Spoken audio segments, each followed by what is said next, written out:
Keadaan Ivana. Sepasang mata cantik nan tajam mulai mengerjap. Ia merasa begitu pusing dan sakit pada bagian perutnya. Tubuh yang terasa kaku dan sedikit sulit untuk digerakkan karena terlalu lama tertidur. Ia memperhatikan keadaan sekitar, mengernyit ketika melihat ruangan yang begitu asing di dalam ingatannya. Jadi benar aku diculik, batin Ivana mengernyit. Ivana tidak bergerak terlebih dahulu agar bisa memastikan keadaan sekitar apakah ia diawasi atau tidak. Ceklek, ia kembali menutup mata ketika pintu dibuka oleh seseorang. Ia mendengar ada dua orang tengah berbicara menggunakan bahasa yang tidak asing lagi di telinganya. Berapa banyak bius yang kalian berikan? Bahkan sudah 3 hari Nona belum juga bangun, pekik seorang wanita. 3 hari aku tidak sadarkan diri, yang benar saja, batin Ivana terkejut. Maaf Nona, kami menyuntikkannya dengan dosis yang pas. Saya rasa sebentar lagi Nona Ivana akan bangun, ucap dokter yang merawat Ivana. Kenapa harus kalian bius? Dia baru saja melahirkan dan langsung dibius. Apa tidak ada cara lain? Pekik wanita itu.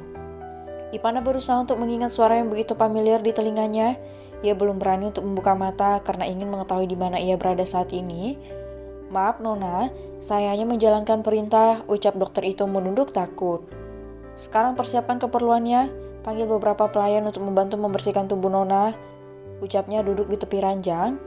Baik Nona, ucap dokter itu berlalu dan keluar dari kamar sementara Ivana. Cih, siapa mereka? Senangnya saja bisa menyentuhku. Aku bersumpah akan mematahkan tangan kalian jika berani menyentuhku, batin Ivana kesal. Badannya masih terasa kaku, namun ia merasakan sebuah usapan lembut di keningnya. Tangan itu terasa seperti membelai dan merapikan rambutnya yang berantakan. Maafkan saya Nona, ucapnya penuh sesal. Chelsea sialan, gadis ini begitu pandai mencari kesempatan. Lihat saja nanti kau memilih orang yang salah, batin Ivana kesal.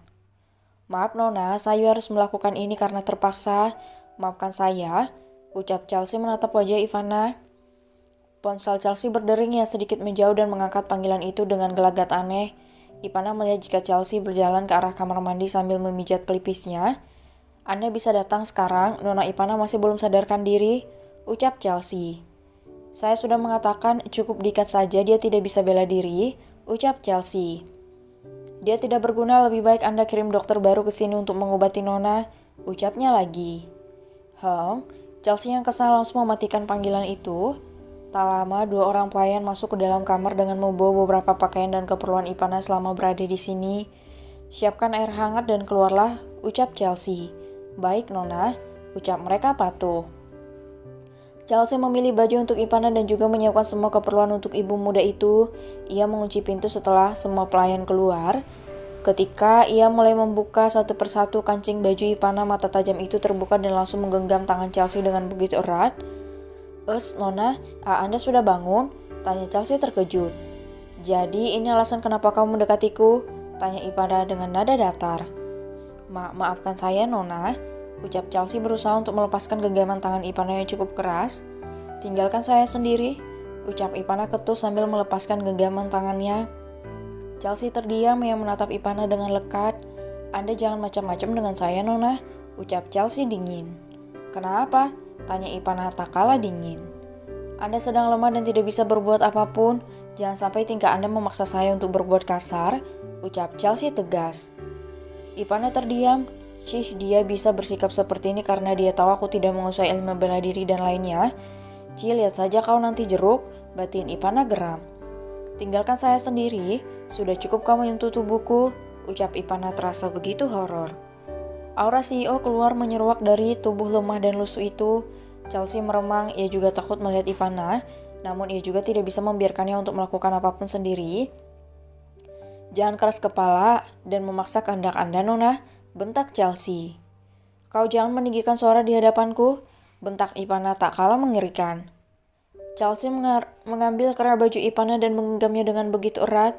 Ia menatap wajah Ivana dengan jarak yang sangat dekat. Sementara ia ditatap begitu terkejut dengan tindakan Chelsea yang sudah bertindak sangat jauh. Kemarin kau adalah nona muda yang bisa berlaku seenaknya, tapi sekarang kau adalah tawananku, jadi kau jangan macam-macam, ucap Chelsea garang. Ivana tersenyum mengejek. Ia berusaha untuk mengumpulkan tenaga dan mengamati ruangan itu dengan seksama, memastikan tidak ada kamera khusus atau alat sadap yang terpasang di sana. Chelsea tersentak menatap wajah Ipana yang seolah telah meremehkannya. Ia semakin menarik kemeja Ipana dan menatap lekat mata tajam itu.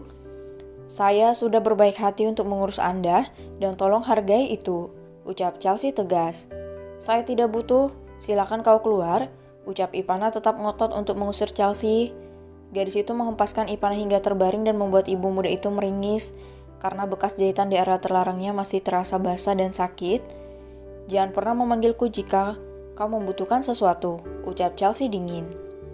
Ipana hanya terdiam sambil memegang perutnya yang terasa ngilu tanpa menghiraukan kepergian Chelsea. "Brak!" Gadis itu membanting pintu dengan cukup keras karena mendapatkan penolakan dari Ipana.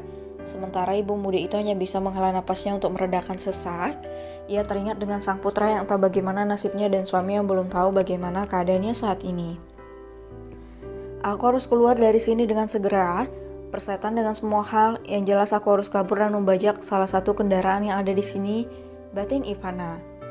Perlahan ia mendapatkan sedikit tenaga untuk bangun dan bangkit. Berjalan dengan perlahan menuju kamar mandi. Ia membawa perlengkapan yang sudah disediakan oleh Chelsea. Ipana mandi dan melihat asinya sudah sedikit kering. Tanpa terasa air matanya menetes begitu saja. "Malang sekali kamu sayang, hanya sekali kamu bisa meminum asi bunda," batin Ipana sambil memijat gunungnya berharap bisa memancing asi untuk keluar. "Bunda janji kita akan bertemu secepatnya," ucap Ipana dengan mata sembabnya yang menyalang. Ia segera menyelesaikan ritual mandinya dan mengenakan pakaian di dalam kamar mandi langsung. Takutnya mereka memasang CCTV di dalam kamar itu dan bisa melihat tubuh mulus yang sudah menjadi hak milik Karenca. "Kalungku," sentak Ipana terkejut. Ia semakin terbelalak ketika tidak mendapati cincin miliknya satupun. Wajahnya berubah menjadi merah karena emosi. Perbuatan mereka sudah berbuat melebihi batas. "Awas saja kalian bajingan, kalian harus membayar ini semua," batin Ipana dengan wajah datar dan dinginnya. "Aku harus menghemat energiku untuk menghadapi mereka. Aku harus berpikir jernih agar bisa menemukan cara untuk keluar dari rumah ini." Dengan perlahan Ipana melangkah keluar sambil menahan rasa sakit pada perutnya. Ia merasa begitu lapar dan butuh asupan lebih agar asinya bisa kembali mengalir. Krok, perutnya semakin berbunyi ketika melihat makanan sudah tersedia di atas meja nakas. Ipana menghampiri dan melihat makanan enak terhidang di dalam sebuah piring dengan porsi jumbo. "Apa aku harus memakan ini? Bagaimana kalau alergiku kambuh? Ya Tuhan, apa yang harus aku lakukan?" batin Ipana. Ia melihat sebuah catatan kecil terselip di bawah gelas. Ipana segera mengambilnya. "Makan saja Nona, ini sudah sesuai dengan standar makanan di rumah Anda," tulis Chelsea. "Hup, aku diculik tapi mendapatkan fasilitas mewah. Aku sungguh lelah menghadapi ini semua," batin Ipana menatap nanar semua hidangan yang ada di atas meja.